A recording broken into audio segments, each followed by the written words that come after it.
Shalom peuple de Dieu, bonsoir et bienvenue à l'étude biblique de chaque mercredi à Overcomers Ministry Church. Tout de suite, je vais vous demander de partager bien sûr le direct et puis d'inviter quelqu'un. Donc, je me présente, Pasteur Landry, et je vais laisser mes copanélistes se présenter. Nous allons démarrer l'étude. Donc, je vais commencer à mon extrême droite. Shalom, shalom, Père de Dieu. Pasteur Moses vous salue. Amen. Shalom, bonsoir, c'est le révérend pasteur Christian Young. Amen. Shalom, c'est l'apôtre Guy-Joseph Tano. Voilà. Donc, je vais demander au pasteur Moses, tu peux nous introduire dans la prière et nous allons démarrer.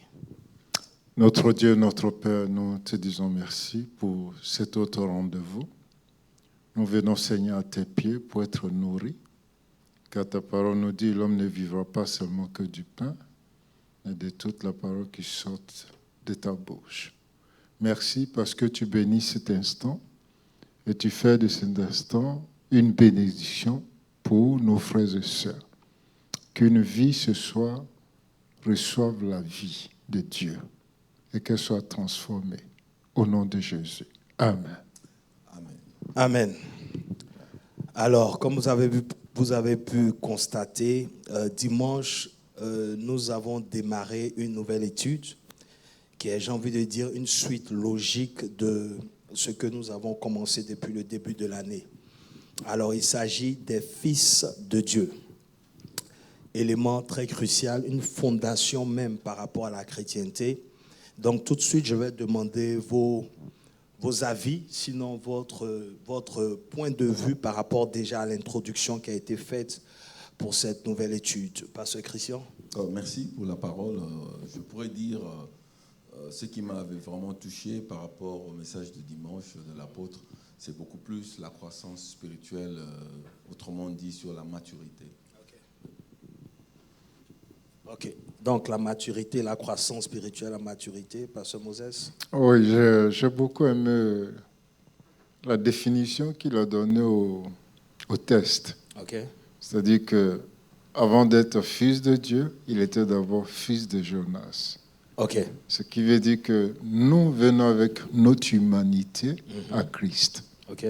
Maintenant, Christ nous donne sa vie et ce qui fait de nous des fils de Dieu. Amen. Amen. Alors, apôtre, tout de suite, tes impressions toi-même. Je ne sais pas, des fois, tu prêches, mais quand tu prends le temps de t'écouter, tu revois tes notes, il y a tout de suite déjà une impression que tu as. Je ne m'écoute pas, ça fait bizarre, mais bon. Donc je veux dire que en fait, l'étude est venue sous la commission du Saint-Esprit. Je crois que nous sommes dans un temps où la maturité s'impose à l'Église. Et pour comprendre cette maturité, il faut comprendre comment les choses de Dieu fonctionnent en fait dans le royaume. Et c'est pour ça qu'aujourd'hui, faire la différence entre un enfant et un fils de Dieu est important et quelles sont les différentes étapes à suivre pour parvenir à cette maturité nécessaire pour manifester le royaume. Donc je crois que c'est un sujet d'actualité dont l'Église a vraiment besoin. Je crois que c'est ce qui a manqué à l'Église et c'est pour cela qu'on voit beaucoup de tard au milieu de nous, quoi. Voilà. Amen, amen, amen. En tout cas, vous avez pu voir que l'étude ce soir sera très intense. Donc, prenez déjà vos notes, préparez-vous à poser des questions, à intervenir. Et puis, on sait que ça sera une étude qui va vous faire du bien. Donc, d'accord, nous parlons déjà d'étapes. C'est-à-dire, nous parlons des fils de Dieu et nous parlons d'étapes. Donc, j'ai envie de demander tout de suite, quelle est la première étape ou quel est le premier niveau? Ça veut dire qu'on a défini ici que lorsque on reçoit Christ, on est conduit par, l'Esprit de Dieu témoigne à notre esprit que nous sommes enfants de Dieu. Oui. Donc on commence en recevant Christ, on devient des enfants de Dieu. À tous ceux qui l'ont reçu, il leur a donné le pouvoir de devenir enfants de Dieu. Maintenant, la Bible continue dans Romains 8 à partir du verset 14 que maintenant ceux qui sont conduits par l'Esprit de Dieu sont fils de Dieu. Ok. Et lorsqu'on lit Ésaïe, je crois que c'était Ésaïe 9, n'est-ce pas? 9, Verset 5. 6, il est dit, car un enfant nous est né, un fils nous est donné, Yes. et la domination reposera sur son épaule. Donc si on comprend bien, aussi longtemps que le chrétien reste un enfant, il n'est pas profitable au royaume des cieux. Come on. Il faut qu'il devienne fils pour que Dieu maintenant puisse maximiser son investissement avec lui. Donc, quitter le stage d'enfant à fils est primordial et ça s'impose à tout enfant de Dieu. Est-ce que quelqu'un veut renchérir sur ce que l'apôtre vient? Oui, mais bon, on pourrait ajouter juste dans cette croissance-là ou dans cette maturité, quitter d'un enfant de Dieu à un fils. Ça veut dire il y a un temps où on croit en Dieu seulement. On croit qu'il est vivant, on croit qu'il est puissant, on croit qu'il est capable de faire certaines choses. Mais devenir fils, c'est connaître ce Dieu-là. Donc la différence entre croire à un Dieu que tous nous connaissons religieusement, il y a un Dieu au ciel, il y a un Dieu partout, un Dieu qui guérit, un Dieu qui peut bénir, un Dieu qui peut faire ceci. Mais arriver au point où on devient enfant, au fils de Dieu, on se dit, on connaît ce Dieu. Connaître la connaissance de ce Dieu est très primordial pour un enfant de Dieu. C'est-à-dire, il ne faut pas juste se limiter à la croyance. Parce que la croyance amène beaucoup plus à la religiosité. Il y a beaucoup de religions à l'intérieur. On reste enfant. Vous voyez, par rapport à certaines façons de faire les choses. De voir les choses, on croit. Parce que c'est comme s'il y a beaucoup de gens qui sont nés chrétiens déjà. Ça veut dire qu'ils sont nés avec une croyance quelque part. Dans des maisons, dans des églises, ils savent qu'il y a un Dieu. Mais maintenant, connaître le Dieu, comme l'apôtre l'a dit, vous connaîtrez la vérité vous en franchira. C'est-à-dire cette connaissance de la vérité, connaître Dieu, je crois que c'est ce qui fait la différence entre un enfant et un fils. Amen, amen. Nous sommes en plein déjà dans l'étude. Donc, si je comprends bien, enfant de Dieu, c'est celui qui a cru. Donc, le croyant, il est d'abord un enfant. Et ensuite, quand tu grandis dans la connaissance de ce Dieu-là, maintenant tu as la possibilité de devenir fils. Pasteur Moses, est-ce que ça va jusque-là? Oui, c'est très bien expliqué. Okay. Et ça me rappelle ce que David disait à Salomon. Salomon était enfant. Maintenant qu'il doit hériter du trône, David lui dit, il dit connaître le Dieu de ton père. Donc, quand il dit connaître le Dieu de ton père, ça marque une démarcation. Je crois qu'on peut trouver ça en 1 Chroniques 28, 9. Okay. Et donc, ça, c'est vraiment très, très important. Okay. Et comme l'a dit le bishop dimanche, l'enfant ne domine pas. On ne donne pas la domination à un enfant. Tout à fait. Tu as beau aimer ton enfant, tu n'as pas lui donner un pistolet pour se défendre. Okay. Mais tu attends qu'il soit mûr, qu'il soit mature, pour lui enseigner ce qu'il peut faire avec le pistolet avant de le lui confier. Ok, donc déjà d'après ce verset, on voit que Dieu attend qu'on soit fils pour quelque chose. Yes. Il y a un objectif derrière l'envie pour Dieu de nous voir atteindre cette maturité-là. Déjà, ça veut dire que dans le cas, par exemple, de Pierre, comme on a lu, quand Jésus rencontre Pierre, il dit, tu es Simon, mais tu seras Pierre. Amen. Donc ça veut dire que celui que Dieu veut utiliser et sur lequel l'Église doit se reposer, ce n'est pas Simon, c'est Pierre. Yes. Donc il y a eu un processus pour que Simon devienne cette pierre en réalité dont Jésus avait prophétisé. Donc comme pasteur Moses l'avait dit, quand Jésus le rencontre, il lui dit que tu es Simon, fils de Jonas. Ça veut dire que ce qui identifie Pierre à l'instant où il rencontre Jésus, c'est tout ce qu'il a reçu de son père. Tout ce qu'il a reçu de Jonas, qui est son père, qui l'identifie. Mais s'il reste à ce niveau-là, il ne peut pas régner dans le royaume des cieux. Donc, il faut qu'il y ait un switch et qu'il devienne piège. Et c'est à partir de ce moment-là maintenant que Dieu peut construire pour reposer quelque chose sur son épaule. Donc, la domination vient avec la maturité. Amen. Et donc, quand Dieu nous sauve, il n'a pas intention qu'on reste des enfants. Il n'a pas intention qu'on reste dans la religion. Parce que si on étudie bien, vous allez vous rendre compte que les mêmes gens qui ont cru, c'est les mêmes gens qui ont voulu lapider Jésus. Ok. Donc, apôtre, est-ce qu'on peut dire que l'enfant, c'est celui qui vit parce qu'il a hérité de ses parents ou de son origine. Oui, ça veut dire que l'enfant n'est même pas, il connaît même pas son identité. Si on va dans la vie séculaire, un enfant ne dépend que de ce qu'il voit. Vous comprenez? Mais alors que lorsqu'on devient chrétien, on ne dépend plus de ce qu'on voit. On vit selon la foi qui est au-delà de ce qu'on voit. Donc, ça veut dire qu'on doit passer du naturel au spirituel. Amen. C'est pour ça qu'il dit que c'est ceux qui sont fils qui sont conduits. Parce que maintenant, ils n'obéissent plus aux lois naturelles. Ils sont conduits par quelqu'un de spirituel. Vous savez, la notion du Saint-Esprit est quelque chose que les gens ignorent. Jésus, sachant qu'il partait, on ne le verrait plus de façon physique. Donc, quand le Saint-Esprit vient, il est la manifestation spirituelle de Jésus dans leur vie, en fait. Yes. Donc, c'est pour ça qu'il dit, je serai avec vous tous les jours. Amen. Au moyen du Saint-Esprit. Alléluia. Donc, le Saint-Esprit, c'est Jésus de façon spirituelle, si vous voulez. Maintenant, l'approche qu'ils avaient quand Jésus était physique sera différente. Parce que lorsque Jésus est physique, il est là, vous n'avez pas besoin de prier. C'est pour ça que les pharisiens ont dit, mais tes disciples ne prient pas, ils ne jeûnent pas. Il dit, pourquoi ils vont prier? Ils vont prier lorsque le maître va partir. Parce que aussi longtemps qu'il est physique, si moi je veux aller chez Papa JB, je ne vais pas prier, je prends ma voiture, je vais chez Papa JB. Donc Jésus était là physiquement, on n'avait pas besoin de marcher dans l'esprit. Maintenant, puisqu'il n'est pas là physiquement, on est obligé et contraint maintenant d'opter avec le spirituel. Vous comprenez? Donc le Saint-Esprit devient maintenant le seul moyen qu'on a pour accéder à Jésus parce que justement, il n'est plus là physiquement.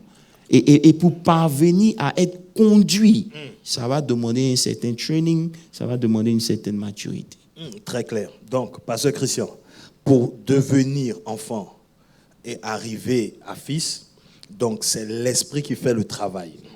C'est l'esprit. C'est l'esprit qui fait le travail. Donc la naissance enfant, ça c'est la chair. C'est la chair. Bon, c'est pas vraiment la chair s'il faut le dire. Tu es un enfant de façon naturelle, mais tu entres dans l'esprit, dans la famille de Dieu par l'esprit. C'est pour ça qu'on a reçu l'esprit d'adoption.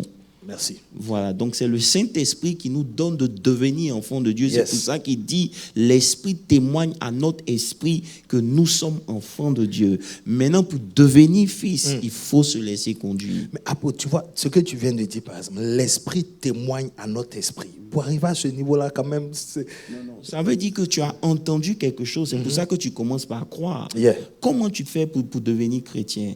Il dit, si parce que tu tu crois dans ton cœur et que tu confesses le Seigneur Jésus, ça veut dire que pour que tu aies cru, il faut qu'on ait parlé. Tu as cru en quelque chose. Yeah. Et c'est ça qui fait qu'on a un problème. Parce que beaucoup viennent à Christ parce qu'ils ont entendu quelque chose. Vas-y. Ils ont cru en quelque chose. Yes. Ils attendent quelque chose de Dieu. Tu comprends? Et parce qu'ils attendent quelque chose de Dieu, ils sont là. Mais lorsque ces choses ne viennent pas, ils se retirent. Alors que lorsque vous êtes parvenu au niveau de fils, vous n'attendez plus quelque chose de Dieu. Vous voulez être, voilà, j'aime m'arrêter là. Yes. Voilà, c'est clair. Tu vois, il y a un truc là qui fait un déclic. Ah, ok. Hein? Vous voyez, quand la parole de Dieu dit, la foi vient de ce qu'on entend. Et ce qu'on entend vient de la parole de Dieu. Ça veut dire tout le monde peut écouter la parole, mais pour que cette foi puisse être activée, c'est-à-dire l'écoute ou la façon d'écouter, ça demande une maturité, c'est-à-dire l'ouverture du Saint-Esprit, parce que dans la chair, c'est difficile de comprendre la parole de Dieu. C'est-à-dire quand l'Esprit de Dieu commence à travailler dans la vie d'un enfant de Dieu, ça ouvre même l'entendement spirituel. C'est-à-dire l'écoute pour que la foi soit activée, pour que tu puisses entrer dans cette dimension, parce que tout c'est la foi, parce que personne n'a jamais vu Dieu. Personne, ce sont de phénomènes spirituels.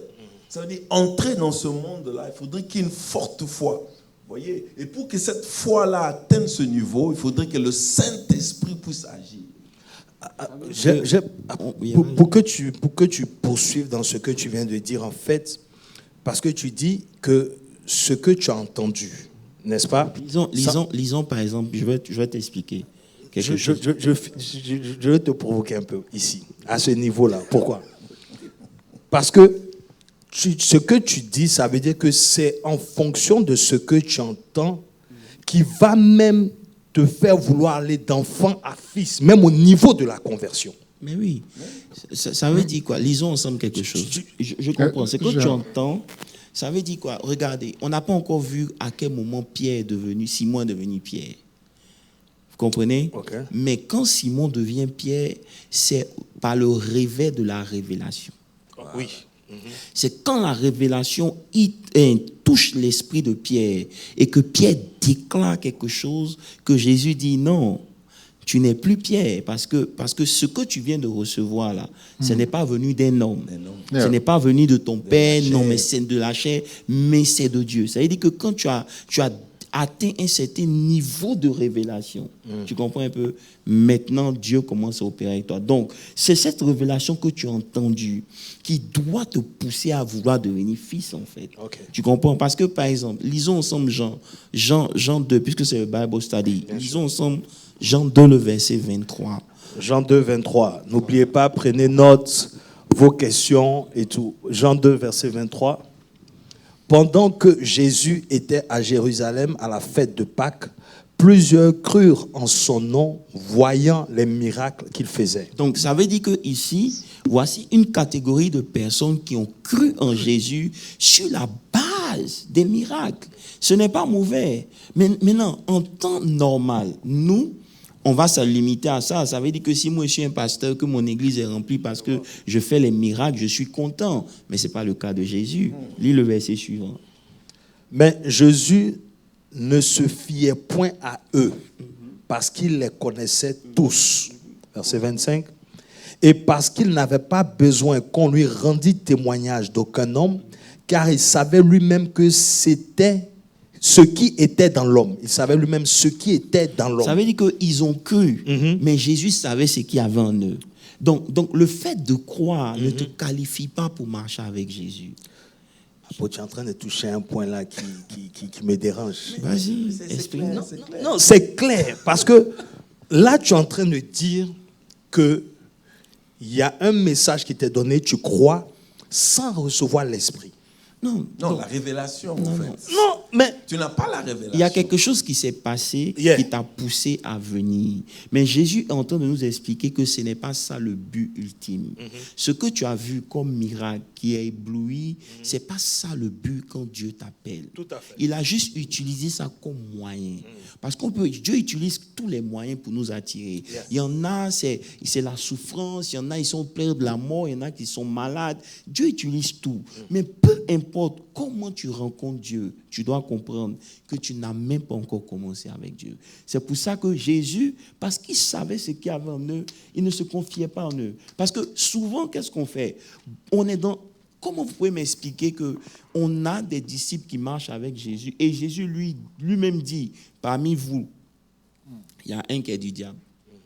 Ça veut dire que parmi nous, il y a des faux disciples. Yes. Il y a des faux chrétiens. C'est pour ça que la Bible parle de l'ivraie et du blé. Il y aura toujours ce genre de choses-là. C'est pour cela que le disciple-là s'impose à nous. Donc, si toi, tu te confies sur le nombre de gens qui croient en tes miracles, tu vas te perdre parce que ces gens-là ne sont pas vraiment des disciples. C'est quelque chose qui les a attirés puis ils sont venus. C'est pour ça que dans Jean 8, quand Jésus voit aussi une autre catégorie des gens qui croient en lui, Jésus se tourne vers eux et puis il leur dit, si vous continuez dans ma parole, c'est alors que vous serez mes disciples. Ça veut dire que le fait que vous croyez en moi, ça ne veut rien dire.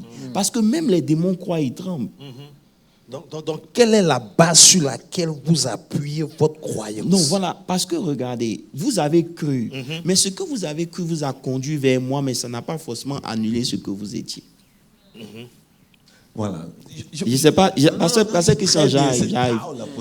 Pasteur Christian, attends, je viens. Ça c'est un exemple très fort. Tu vois, vous avez cru en moi, mais le fait d'avoir cru, ça n'a pas annulé ce que vous étiez automatiquement. Ça n'a pas annulé ce que vous étiez avant. Donc, le fait de croire, ça ne veut pas forcément dire que Dieu t'approuve parce qu'il te connaît. C'est pour ça que lorsque Jésus s'adresse à eux dans le même livre de Jean 8, si vous lisez vers la fin, c'était des pharisiens. ils étaient habitués à la religion. Tout à fait. Vous comprenez? Donc après, quand Jésus commence à parler pour dire que lui, il est supérieur à Abraham, les mêmes gens qui ont cru, parce qu'ils ne connaissent pas la parole de Dieu, la vérité, ils ont voulu le lapider. Yes. Juste pour dire que le fait que tu crois en Dieu, ça ne veut pas faire de toi un fils de Dieu. Tu dois grandir pour découvrir la vérité. C'est Christian. Voilà, donc je pourrais juste te dire cela, comme c'est l'étude biblique, je voudrais parler à nos bien-aimés, c'est très important de pouvoir comprendre, même ceux qui nous suivent en ligne, ceux qui sont présents ici. Il faudrait arriver un temps dans la vie, il faudrait faire le self-check. Ça veut dire arriver à pouvoir entrer en soi-même pour se poser cette petite question qui est si profonde. Pourquoi je viens à l'église? L'introduction de l'apôtre, quand on a commencé, c'était très clair. Quand on parle de la maturité, il y a trop de séduction. Chacun de nous a eu quelque chose que Dieu a utilisé, qui l'a attiré vers l'église, vers le Seigneur. Chacun de nous, tout un chacun. Mais est-ce que cela nous limite seulement à se contenter de cela? Est-ce que c'est ça la vraie raison que nous sommes là à l'église pour suivre Dieu? Point d'interrogation. Il faudrait arriver à un moment où on se dit pourquoi je suis à l'église. Si tu donnes une bonne réponse par rapport à ça, tu sauras ta position si tu es encore un enfant ou tu dois encore pousser fort pour grandir, pour devenir fils. Parce qu'il y a d'autres qui se sont limités au miracle, comme Jésus l'a dit. Je sais pourquoi vous êtes venus, je sais pourquoi vous êtes venus ici. Toutes les églises, ou le problème des églises maintenant, parce que les gens travaillent dans la croissance numérique et non la croissance spirituelle. Lorsqu'une église est basée sur la croissance numérique, ça veut dire qu'ils ne voient pas comment affermir les fidèles pour qu'ils puissent quitter les étapes de l'enfant pour monter à l'étape de fils. Mais je bénis Dieu pour la GV parce que ça nous préoccupe. Parce que nous avions tout dû trouver, si l'église reste toujours dans le niveau des enfants, il n'y aura pas de progrès. Et nous, on ne fait pas notre travail. Parce que le rôle des pasteurs, des apôtres, des évangélistes, c'est pour amener le peuple de Dieu au niveau de la connaissance de la parole de Dieu. Ça veut dire à la croissance et à la maturité spirituelle. Amen. C'est-à-dire, si chacun se pose cette question, cette petite question, pourquoi je viens à l'église? Pourquoi je demeure? Si tu arrives à bien répondre, tu vas te situer.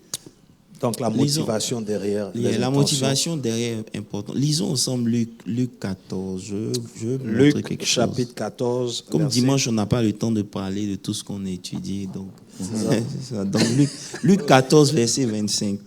La Bible dit, de grandes foules faisaient route avec Jésus. Voilà. Vous comprenez? Ça veut dire qu'aujourd'hui, il faut qu'on comprenne. La foule ne justifie pas le nombre d'enfants de Dieu. Yes. Vous comprenez? Pas foule, pas seul, André. De grandes foules faisaient route avec Jésus. Il se retourna et leur dit. Parmi vous ici, parmi nous ici, qui ne serait pas content d'avoir 2000 membres? Voilà, je serais très content.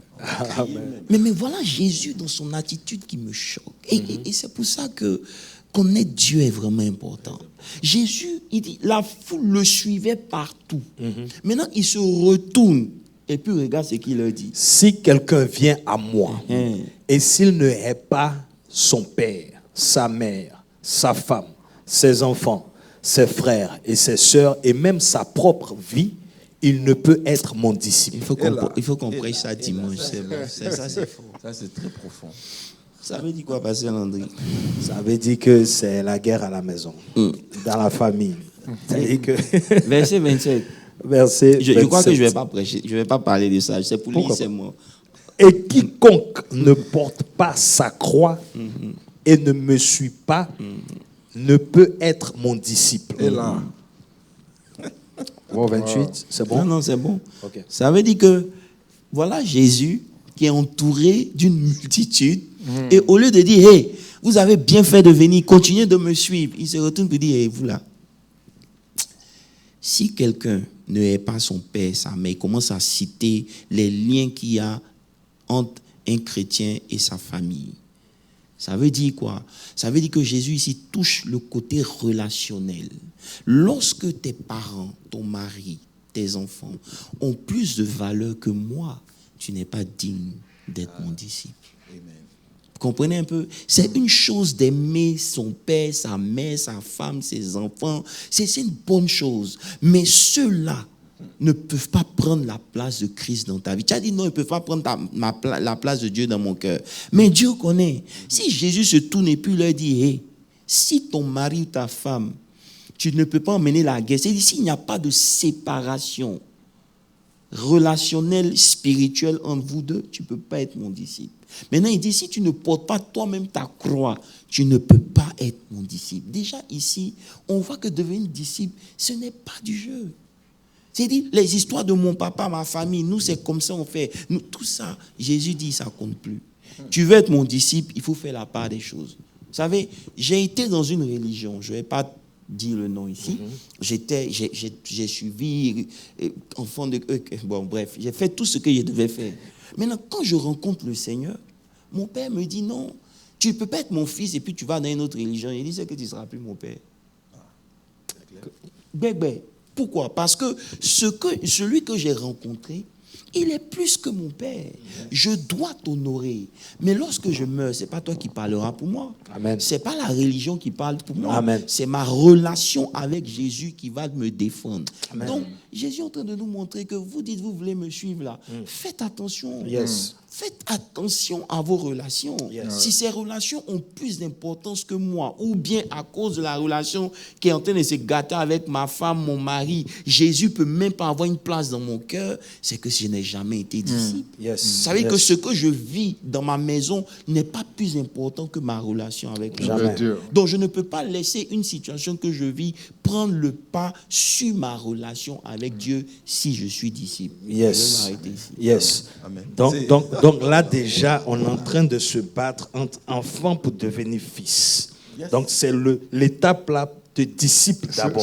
On est dans ce niveau, on est croyant. Yeah. On croit en Jésus, c'est pour ça qu'on le suit. Yes. Maintenant, pour devenir disciple, il y a un engagement qui doit venir de nous-mêmes. On ne devient pas disciple par imposition des mains. On décide de devenir disciple. Yes. Maintenant, en voulant devenir disciple, il y a un prix qui doit être payé. Il dit, si quelqu'un ne porte sa croix, ça veut dire quoi? Si tous les jours tu ne décides pas de me choisir, moi, c'est ça, porter sa croix. Porter sa croix, c'est pas souffrir ou bien non.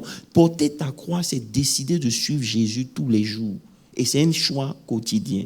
Mais c'est clair. Jésus, s'il vous plaît, si je vous entends, Jésus continue à parler de ces choses. Je me rappelle quand il était encore trop jeune dans le temple. On vient de le dire que ta famille est là-bas dehors et t'attendent. C'est-à-dire, c'est que Jésus essaye de nous dire ici, qu'on arrive à séparer un peu ce sentiment charnel, ce sentiment familial, le lien charnel, pour comprendre la direction de l'esprit.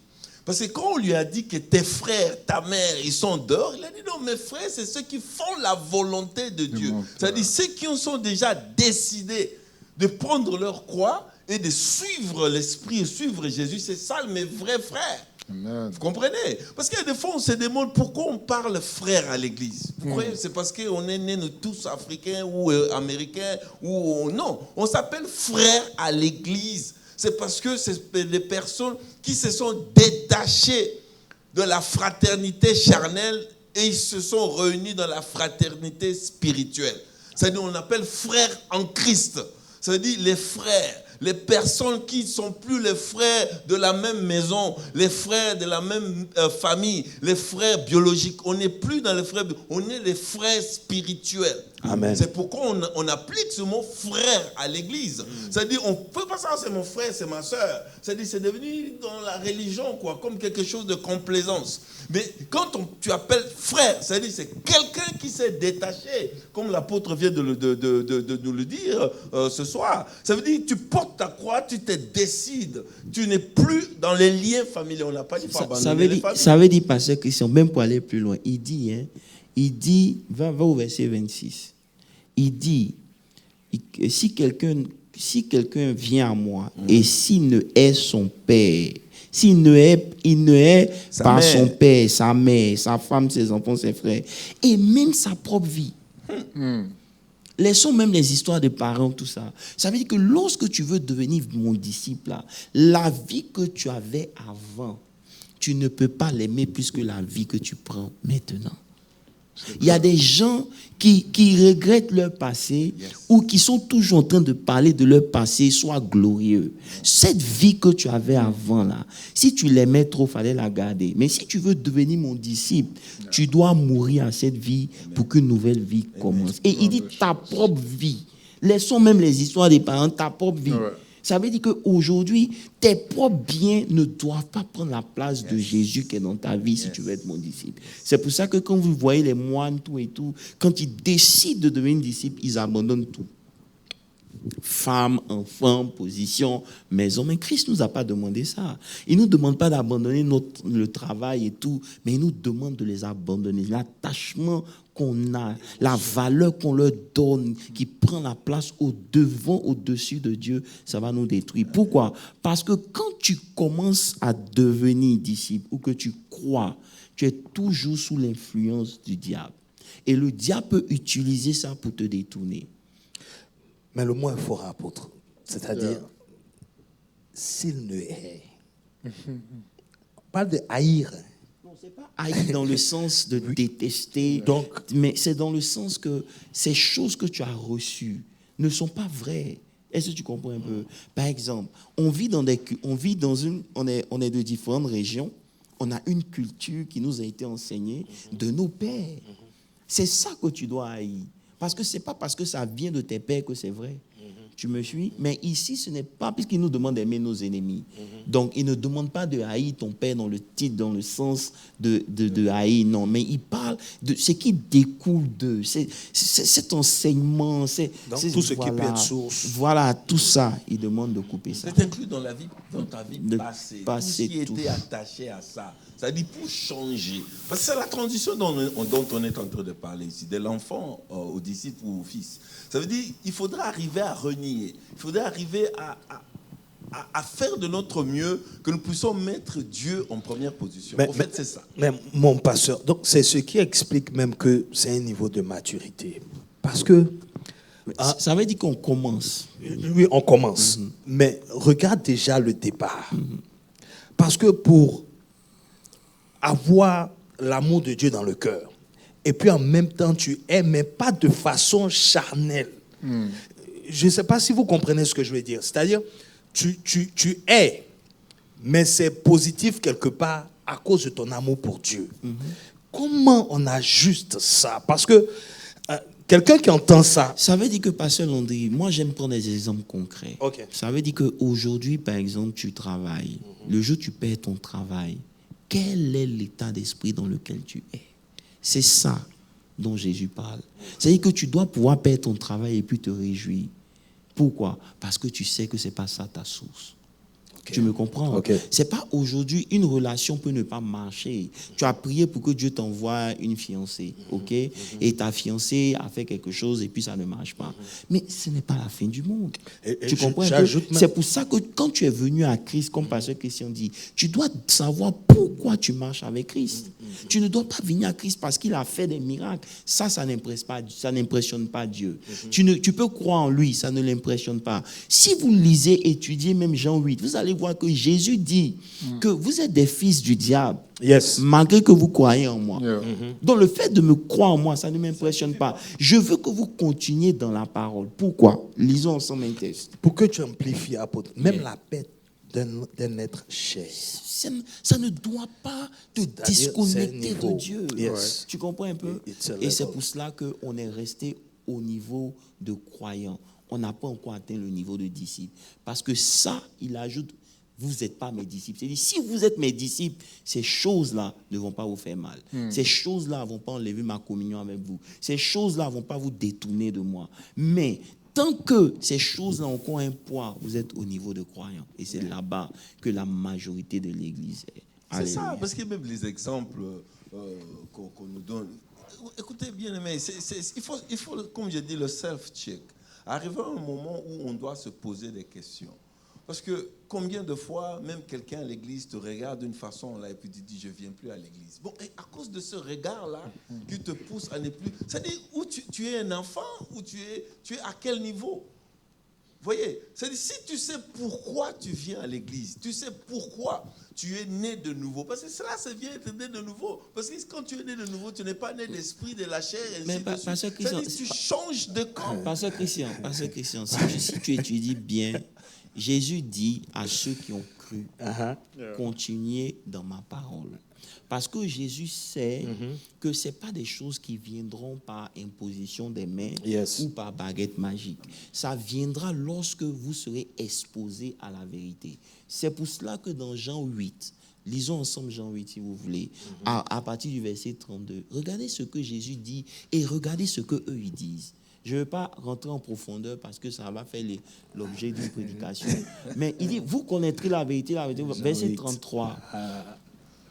Il dit, eux qui ont cru, on a besoin de délivrance. Eux qui ont cru en Jésus, maintenant ils disent à Jésus, nous sommes de la prospérité d'Abraham.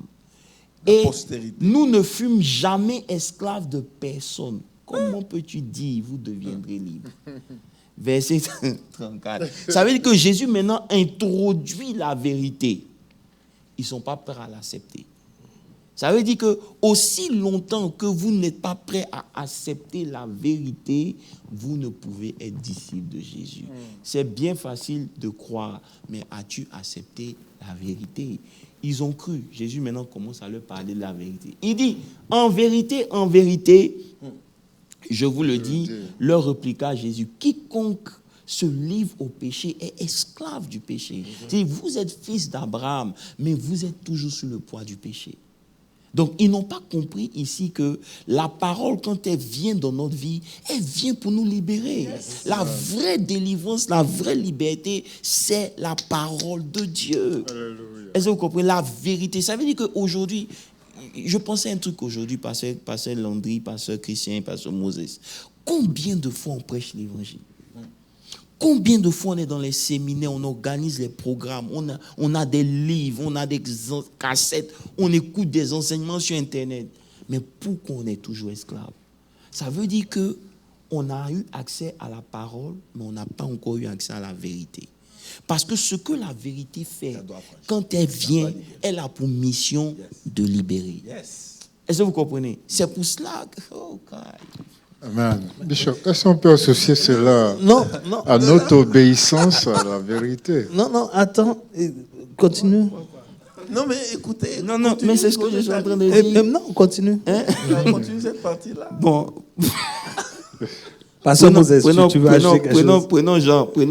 Prenons. Attends, Pasteur Moses, tu veux ajouter quelque chose? J'ai posé une question. Il dit, est-ce qu'il faut ajouter la vérité? Mais non.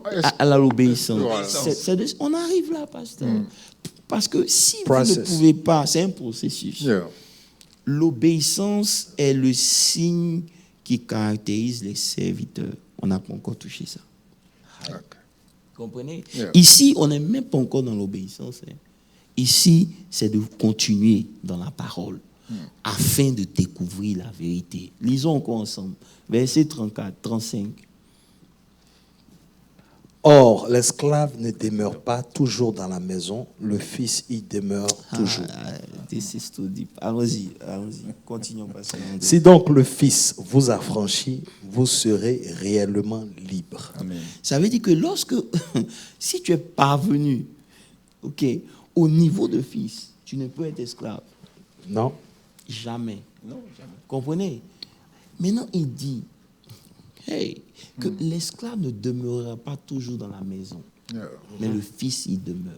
Donc, c'est trop profond. C'est bon. On a qu'à laisser. Lisons ensemble le verset 59. Sotéria. Verset 59. Verset 59. Jean 8. Oui. Là-dessus. 8, 59. Oui. Là-dessus, ils prirent. Ils prirent des pierres pour les jeter contre lui. Mais Jésus se cacha et il sortit du temple. Pour des gens qui avaient cru, lorsque la vérité est venue, ils ont commencé à se fâcher. Donc si tu penses que croire en Dieu est suffisant pour intimider Dieu, je veux t'annoncer une bonne nouvelle. Tu n'as rien fait.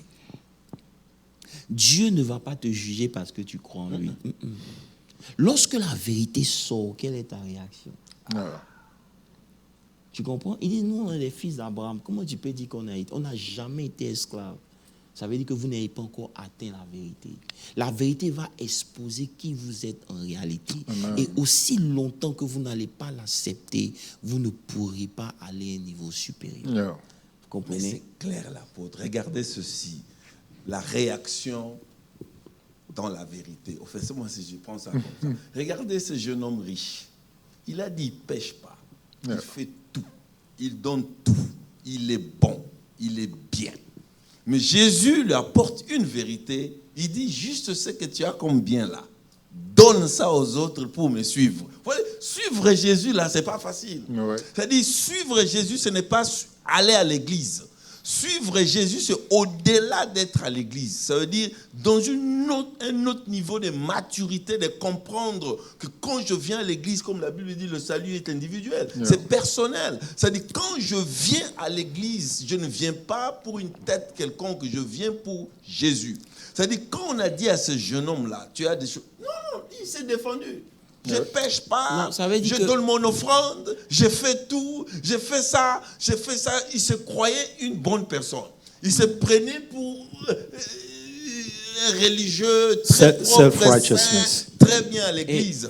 Mais quand la vérité est venue, parce que Jésus, il a dit, quand il parlait, vous tous le monde, mais je connais ce qu'il y a dans l'homme. Ouais. C'est-à-dire, Jésus a vu. C'est-à-dire, Jésus n'était pas impressionné avec les offrandes. Jésus n'était pas impressionné des sourires aux frères, aux sœurs. Jésus n'était pas impressionné à l'hospitalité. Jésus était impressionné de voir si vraiment tu peux te détacher de certaines choses pour suivre Jésus. Au fait, c'était ça le point. Le point pour quitter enfant aux disciples, aux fils, il faut se détacher à certaines de choses pour ne pas être esclave. Jésus a compris que le nouveau riche là, il était esclave de ses biens. Justement, j'en arrivais là juste pour dire en fait que voilà, la vérité nous a franchis de l'esclavage que nous-mêmes on ne sait pas. Wow. Comprenez un peu?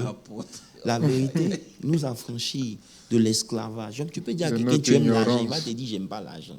Mais Jésus va créer une situation pour lui prouver que c'est ça. Ça veut dire que ce qu'il aimait, c'était pas Jésus. Il voulait le suivre parce que Jésus avait une certaine autorité. Donc il se disait que puisqu'il est riche, la seule chose qui lui reste à faire, c'est de suivre Jésus. Mais en réalité, c'est pas ce que Jésus veut. Jésus veut pas que tu le suives. Lisons ensemble un texte, Jean 12, le verset 42. Jean 12, 42. Préparez vos questions. Les futurs riches, préparez vos questions. Ils sont déjà riches. Ça veut dire qu'aujourd'hui, par exemple, beaucoup de chrétiens restent au niveau de croire. Le niveau de croire, c'est ça qui fait qu'on vient à l'église, c'est ça qui fait qu'on sait Dieu, c'est ça qui fait qu'on est là. Mais on n'a pas encore trouvé la vérité. Parce qu'avec tous ces messages qu'on prêche, on n'est pas délivré. C'est-à-dire qu'aujourd'hui, je me demande maintenant, quel est le contenu de nos enseignements?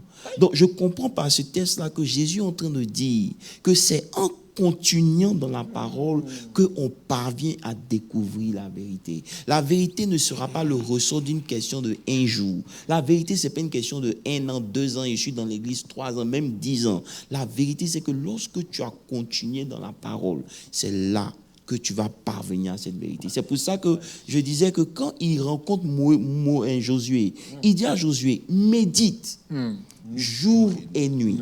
Pourquoi? Parce qu'il veut que Josué arrive à un niveau où il a découvert la vérité concernant qui lui il est, concernant qui est Israël.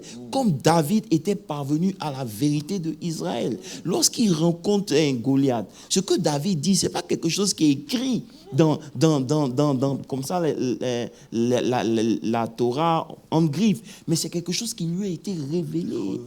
Parce qu'il a compris que personne ne peut battre Israël. Ça sort, c'est pas quelque chose que tu lis comme ça. C'est quelque chose dont tu es convaincu. Et parce qu'il est convaincu, il peut aller affronter Goliath sans armes. Amen. C'est avec le nom de Dieu. C'est tellement... en fait, je suis en train de réaliser qu'apôtre, il y a, j'ai envie de dire, il y a des niveaux de croire. J'ai envie de dire ça comme ça. Et dépendamment du message aussi qu'on reçoit. Parce que, comme tu as dit, ils ont vu des miracles. C'est une sorte de message qu'ils ont reçu. Ouais. Et ça les a maintenus dans une certaine croyance. Mais quand je me rappelle que Paul dit à des disciples, j'ai envie de dire des disciples d'Apollos, Yeah. dans Acte 19, le verset C'est 12, ça. il dit, est-ce que vous avez reçu le Saint-Esprit quand vous avez cru?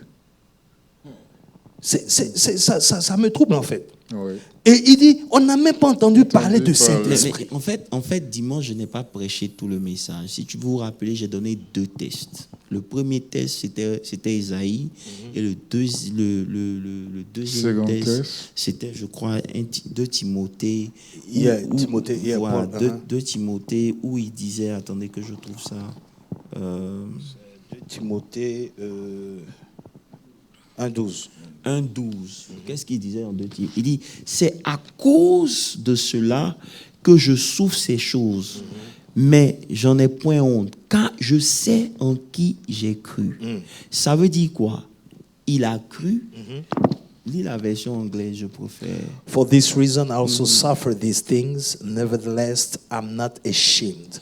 For I know know now whom I have I believed. have believed. Ça veut dire, j'ai cru, mais maintenant je le connais. Tu comprends? For Donc, I know le whom passage, I believed, pour devenir disciple, tu dois passer from believing to knowing.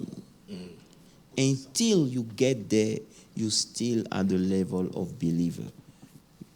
Regardez ceci. Tu vois, Voyez cette donc- différence-là. Juste épingler ce que Non, la je n'ai pas porte encore vient de touché dire. ça. Ah, allez-y, terminez. Non, je dis que je n'ai pas encore prêché ça. Juste épingler cela, cette différence, bien aimé, partagez, c'est très important. Partagez le lien. Oh, j'aime la GV. C'est très important. Liker, partager. Oui, like et puis partager, c'est très important. Pourquoi nous disons ceci? Nous parlons la différence entre un enfant et un fils ou un disciple. Regardez, Dieu n'exauce pas les prières. Vous allez me passer, qu'est-ce que tu dis? Nous prions pour qu'il puisse exaucer nos prières. Dieu n'exauce pas les prières, mais Dieu exauce la foi. Pasteur. Bon. Ça veut dire, Jésus l'a dit, ne mettez pas de vaines paroles dans votre prière. Yes. Ce n'est pas l'effet de lablo, labla, kabla qui influence Dieu. Dieu veut voir est-ce que tu crois ou tu connais à qui tu demandes. Au fait, cette différence-là, bibliquement, est manifestée par la vie d'Abraham. Abraham n'avait pas seulement la croyance en Dieu. Abraham a marché par rapport à la foi. C'est-à-dire, il connaissait le Dieu. Ce n'est pas les prières où vous avez Abraham pria et il n'y a pas. Non, c'est un processus. C'est-à-dire que Il n'y a pas quelque part où Abraham pria et Dieu exauça la je vois ce que prière. Pasteur Non. Christian veut dire. Ça veut dire qu'on passe de croire à connaître. Abraham a connu Dieu. C'est pour cela que quand Dieu lui dit « Sacrifie-moi ton fils », il n'a pas peur. Pourquoi? Parce que Romain nous l'a dit. Abraham, le Dieu que Abraham a découvert, c'est le Dieu qui donne la vie aux morts. Amen. Donc même si Isaac est mort, il sait que le Dieu, lui, là, il donne la vie.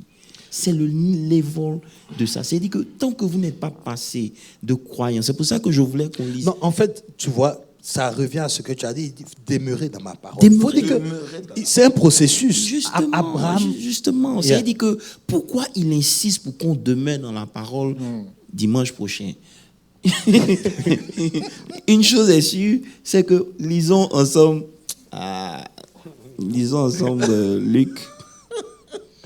Lisons ensemble Luc. On avait dit Luc, non? On avait dit Luc. Laissez Abraham, tout ça. Non, moi, j'ai bien aimé l'exemple d'Abraham. Oh, lisons Luc 14, verset 25. quand l'apôtre fait ça, Technique. Luc 14, verset 25. C'est Abraham est rattaché au prochain message. Pasteur Christian, pasteur Moses, pardon. Il dit quoi? 25. C'est quelqu'un. 25. De grandes Ok, foules. ok, voilà. Jean 12, verset 42. Jean on a 12. parlé de ça. 42. Jean 12. On laisse ça, apôtre. Jean 12, verset 42. Ok, on laisse la porte. Cependant, même parmi les chefs, plusieurs crurent en lui. Mais à cause des pharisiens, il n'en faisait pas l'aveu, dans la crainte d'être exclu de la synagogue. Verset 43. Car ils aimaient la gloire des hommes plus que la gloire de Dieu. Wow. Voici des gens qui ont cru. Ils ont cru. Ça veut dire qu'ils sont à un niveau de la société, ils ont cru. Et parce qu'ils sont à un certain niveau de la société, ils ne peuvent pas affirmer leur foi en Christ parce que publiquement, parce qu'ils ont peur d'être exclus de la synagogue. Et la Bible précise, car ils aimaient la gloire des hommes plus que la gloire de Dieu. Ça veut dire que le fait de croire, ça ne te donne aucun droit.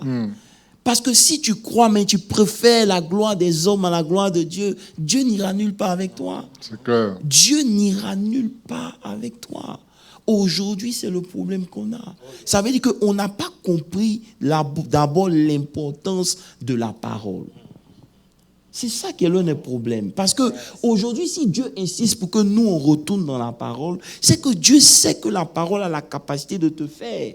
Jésus rencontre les apôtres. Il dit à Pierre, suivez-moi et je vous ferai devenir.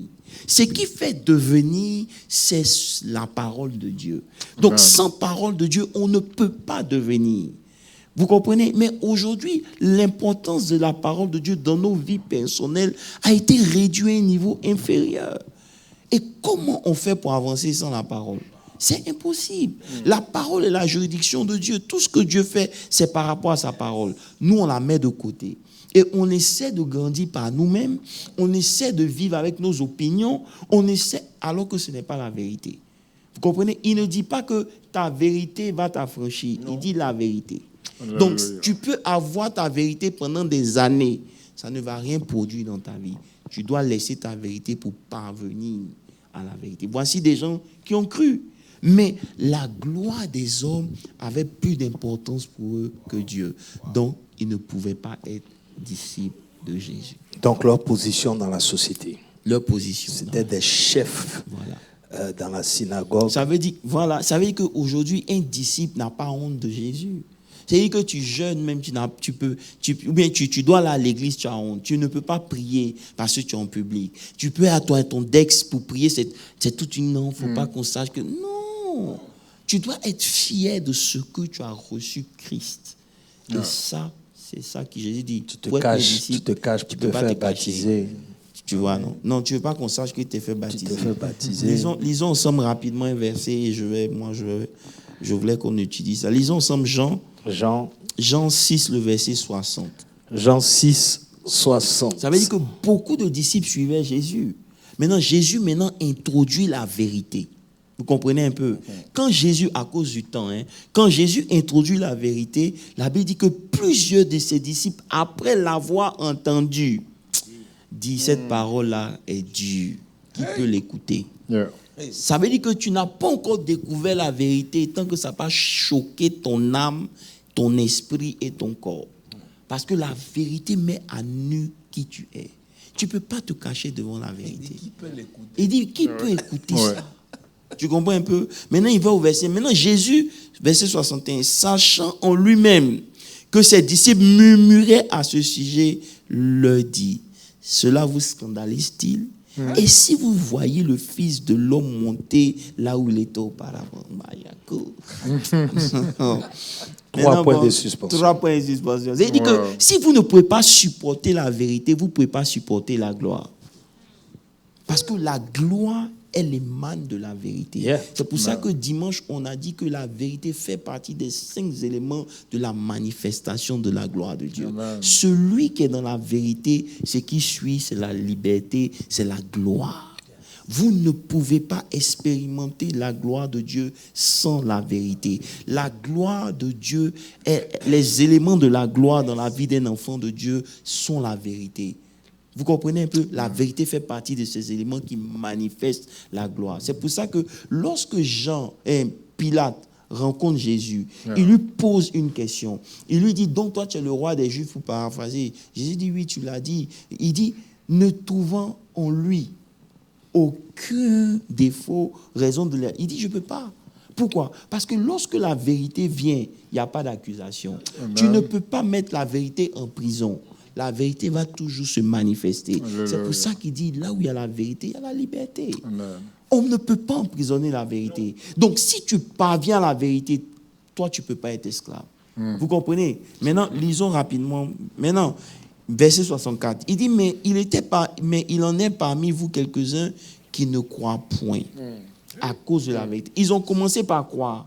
Maintenant, au fur et à mesure que la vérité commence à s'étaler, les gens diminuent. Oui. Tu comprends un peu? Voilà. Maintenant, allons au verset 66. Il dit, dès ce moment, plusieurs de ses soi-disant disciples se retirèrent. Et ils n'allaient plus avec lui.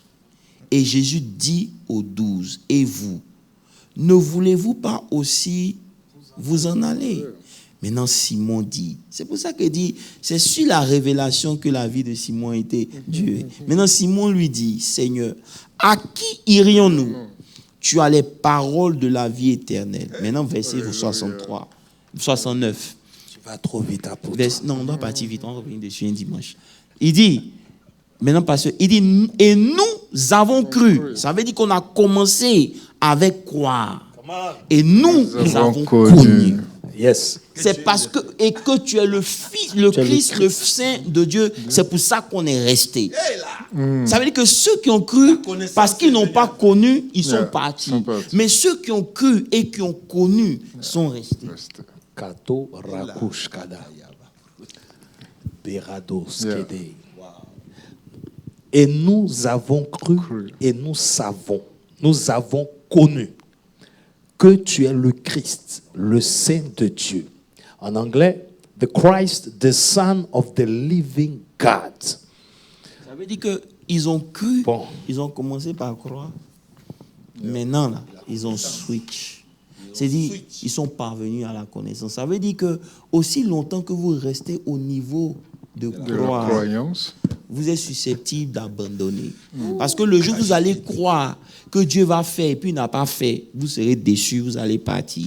Mais lorsque vous avez connu, même s'il n'a pas fait, vous direz. C'est pour ça que, écoutez, la Bible dit dans Daniel, il n'a pas dit ceux du peuple qui croiront leur Dieu. Il dit ceux du peuple qui connaîtront leur Dieu. C'est pour ça que Job ne dit pas, je crois que mon Rédempteur est vivant. Il dit, je sais que mon Rédempteur est vivant. Tant que vous êtes au niveau de croire, vous n'êtes pas encore rentré dans le disciple-là.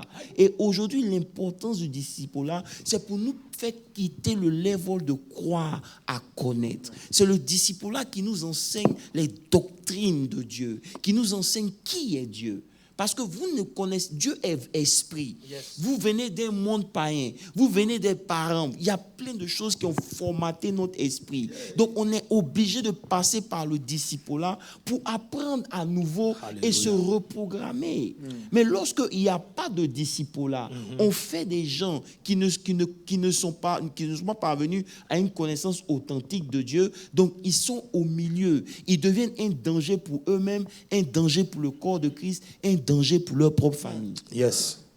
Et des personnes qui sont censées être des enfants naturels, qui ne connaissent pas. À plus forte raison, nous qui étions sans alliance.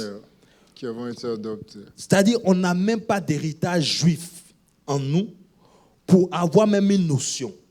Mais eux, ils avaient ça. Mais ils n'ont pas pu arriver à un certain niveau de connaissance. Combien de fois, nous, on doit mettre plus d'efforts dans la chose? C'est important. Je pense que l'étude tire à sa fin. 4 minutes, c'est pas encore. Non, c'est pour les questions. Est-ce qu'il y a des questions sur les réseaux sociaux? Non, pas de questions. Je pense que l'étude est claire. Il n'y a pas de questions. OK, tout est clair.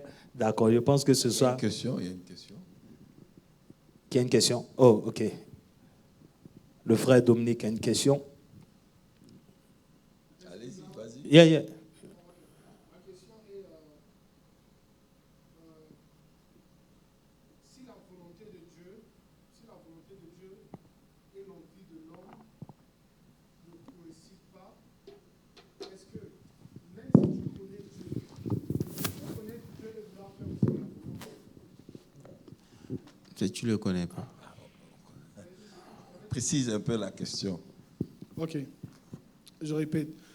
Si la volonté de Dieu et le désir de l'homme ne coïncident pas parce que la volonté de Dieu vient avant. Maintenant, tu peux connaître Dieu et ne pas faire tu peux connaître Dieu et ne pas faire sa volonté. C'est ma question. Non. Est-ce que tu peux connaître Dieu Tu peux connaître Dieu. et ne pas faire sa volonté? C'est décider de ne pas faire la volonté de Dieu. Bon, je sais que la volonté de Dieu est indéterminée. Mais ce que je suis en train de... Ma question, j'aimerais être un peu plus clair, c'est peu importe la volonté de Dieu dans ta vie, mais tu connais aussi Dieu, mais tu fais souvent ta propre volonté que de faire la volonté de Dieu. Ça, c'est vraiment connaître Dieu ou c'est ne pas connaître Dieu totalement? Ça veut dire que si je comprends bien ta question, tu connais Dieu, mais souvent tu fais ta propre volonté. Exactement. Ok, ça arrive. On est tous dedans, on n'a pas encore connu. On est en train de le connaître. Parce que lorsque tu le connais, ça veut dire que ce que je veux dire, c'est quoi? Cette question-là, elle se pose au niveau de fils. Tu vois, lorsque Jésus est confronté à Gethsémani avec sa propre volonté, il ne choisit pas sa volonté, il choisit la volonté du Père. Lorsque tu n'es pas un fils, tu vas toujours choisir ce que toi tu veux, malgré que tu connaisses la volonté de Dieu. Tu comprends? Donc, il y a des gens qui ont une notion de Dieu, ils connaissent Dieu, mais quand il s'agit maintenant du sacrifice, parce que là, on n'a pas encore touché, on n'est même pas encore arrivé au niveau de fils. Hein. Quand tu arrives au niveau de fils, ta volonté n'existe plus. Tu ne peux pas dire Jésus est mon sauveur et mon Seigneur. Et puis tu as ta propre volonté. Si tu as ta propre volonté, ça veut dire que Jésus est ton sauveur. Mais mon Seigneur, là, ça veut dire tout ce que tu dis, c'est ce que je fais. Je deviens ton esclave. Et un esclave ne parle pas. C'est pour ça que quand la maman de Jean a emmené Jean et puis son frère devant Jésus pour dire à Jésus que je veux que ces deux-là soient assis à ta droite. Et maintenant, il dit non. Que celui qui veut être le plus grand dans le royaume, qu'il soit le serviteur de tous. Maintenant, celui qui veut être le premier, qui devienne l'esclave. C'est là maintenant Jésus introduit, après le discipulat, le caractère de serviteur. C'est ça, Jésus dit, moi-même, je ne suis pas venu pour être servi. Je suis venu pour servir. Tu comprends? Donc déjà, il y a plein d'étapes qu'on doit apprendre pour arriver à ce niveau-là. Donc, j'ai compris ta question, mais parce qu'on n'est pas encore des fils, notre volonté pèse toujours dans nos choix. Mais lorsque vous êtes un fils de Dieu, vous êtes conduit par l'Esprit de Dieu. Donc, si l'Esprit de Dieu te dit, fais ça, c'est sa volonté. Maintenant, si toi, tu fais pour toi, c'est que tu n'es pas conduit. Donc, tu es encore un enfant. Tu es dans la chair. C'est pourquoi même, je veux juste conclure. Jésus-Christ nous a donné cet exemple, lui-même, en tant que fils. Mais il est entré dans ça pour dire, Père, si tu peux enlever cette coupe. Hein? Donc, dans la chair, au fait, il s'est mis dans la position de la chair et dans la position spirituelle. Dans la chair, il s'est dit, Père, est-ce que... Ça, c'était lui, sa volonté. Ça, c'était ses pensées. Est-ce que tu peux enlever cette coupe ici? Mais après, il a compris que non, c'est plus moi. C'est la volonté de Dieu doit primer. Ça veut dire que ta volonté soit faite. Ça veut dire qu'il s'est soumis complètement après avoir compris. Mais au début, il savait que son Dieu pouvait tout. Mais il a dit, est-ce que tu peux enlever cette coupe? Il savait que Dieu pouvait enlever cette coupe-là. Mais comme c'est la volonté de Dieu prime, ça veut dire qu'il s'est soumis après pour dire que ta volonté soit faite. Amen. Une dernière question. Merci encore au panel. J'ai une question qui m'est venue à l'esprit. Et je voudrais savoir, au fait, quelle est la relation entre les différents niveaux dont l'apôtre a expliqué et la réalisation des promesses de Dieu dans nos vies? Très bonne question. Comme l'apôtre a expliqué. Mais écoutez, les promesses sont les promesses. La Bible déclare, il est celui qui dit un mot et la chose s'accomplit. Et toute parole qui sort dans la bouche de l'Éternel ne pourra jamais rentrer en lui sans produire le fruit. On a été prédestinés. Dieu a établi et il a prononcé, il a situé, il a précisé la vie de quelqu'un. Mais alors, malgré ce que Dieu a dit, a précisé et établi, c'est à nous maintenant de pouvoir suivre des procédures appropriées pour que ces promesses s'accomplissent dans notre vie. Ça veut dire de façon très simple, hein. La Bible dit qu'un enfant nous est né, un fils nous est donné et la domination reposera sur son épaule. Jésus appelle Pierre. Il veut que Pierre devienne celui sur qui il va bâtir son église. Mais aussi longtemps que Pierre reste Simon, la prophétie ne peut pas se réaliser. Donc, quel est le lien entre les différentes stages pour parvenir à être fils et la réalisation de nos promesses? Ça veut dire qu'il y a certaines promesses qui ne vont jamais se réaliser dans la vie d'un enfant tant que cet enfant n'est pas devenu un fils et aussi longtemps que cet enfant reste enfant. Et malgré qu'il soit l'héritier de tout et le maître de tout, il ne possède rien. Juste pour dire que nos promesses sont rattachées à notre développement spirituel. C'est pour ça que quand Dieu promet un enfant même à Abraham, il a la capacité de lui donner l'enfant après lui avoir promis. Mais il enseigne à Abraham pour que Abraham parvienne à un niveau de maturité. Parce que c'est ce qui importe Dieu. C'est pas ce que Dieu... Tu sais, une promesse dans ta vie, si tu n'es pas développé, la bénédiction peut t'emporter. Il y a des bénédictions, quand ça rentre dans ta vie, tu ne viens plus à l'église. C'est un signe d'immaturité. Donc, si Dieu veut réaliser certaines promesses, il va attendre que tu parviennes à la fréquence où ces promesses ne vont pas être pour toi une occasion de chute. Amen. Amen. Merci, apôtre. Merci aux éminents hommes de Dieu. Est-ce qu'on peut acclamer le Seigneur pour nos pasteurs, Amen. Voilà, donc, apôtre, comme tu as apporté la parole dimanche, tu peux nous bénir et puis nous allons nous séparer. Prions ensemble, s'il vous plaît. Seigneur, nous te disons merci. Merci pour l'esprit de vérité, l'esprit de révélation. Éternel, je prie dans le nom de Jésus que ta parole nous donne de découvrir la vérité, afin que cette vérité nous affranchisse au nom de Jésus. Amen. Éternel des armées, nous voulons parvenir à un niveau de connaissance où tout ce qui se passe à l'extérieur peut pas nous enlever la confiance que nous avons en toi. Seigneur, rencontre chacun au niveau où il est et permets à chacun de nous de grandir. Père, nous refusons de nous limiter seulement au niveau de croyants. Nous voulons monter à un niveau supérieur. Père, bénis tes serviteurs que nous sommes, bénis ton peuple et tous ceux qui vont prendre le temps d'écouter ou qui ont écouté cet enseignement, bénis-les au nom de Jésus, nous avons prié. Amen. Amen.